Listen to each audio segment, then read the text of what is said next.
তারা বিশ্বব্যাপী কথা দিয়েছেন তারা আগামী ফেব্রুয়ারির মধ্যেই দেশে নির্বাচন দিবেন, আপনাদের নিরপেক্ষ নির্বাচন, যে নির্বাচনের মাধ্যমে সকল অংশগ্রহণ করতে পারবেন এবং যারা ভোটে নির্বাচিত হবেন তারাই ক্ষমতা আসবেন। এটা বিশ্ববাসী মেনে নিয়েছে। এটা কি আপনার শুনেন নাই?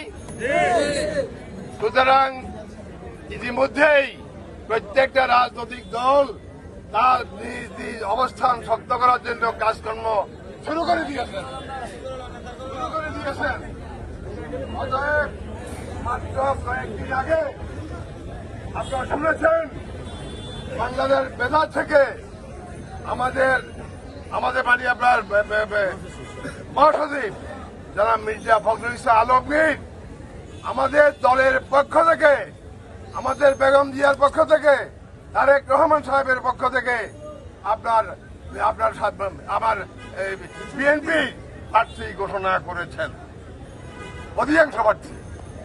তার মধ্যে প্রথমেই হচ্ছে আমার মহান নেত্রী যিনি আমাকে এই দলে এনেছেন সেই বেগম খালেদা জিয়া 1 নম্বরে নির্বাচন করবেন।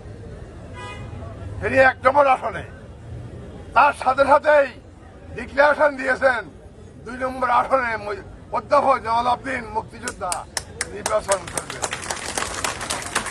তারপরে অতএব নির্বাচনী কাজ ইতিমধ্যে কিছু কিছু শুরু হয়ে গেছে। আজকে মনে করেন যে একটা প্রাথমিক পদক্ষেপ। আপনার তৈরি হয়ে যান। বহু সন্তানের বিদেশে চলছে এখনো বিএনপিকে নষ্ট করার জন্য। কোন অবস্থাতেই আমাদের জান যাইতে পারে সেটাকে আমরা প্রতিহত করব, আমরা তাদেরকে আগে দিয়ে দেব না।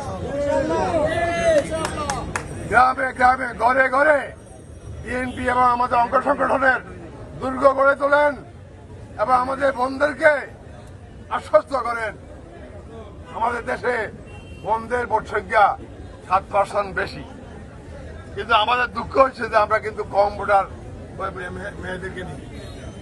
সামনের ভোটে আমাদের প্রত্যেকটা মা বোনদেরকে, ওদেরকে আমরা সাথে নিয়ে ভোট কেন্দ্রে যাব।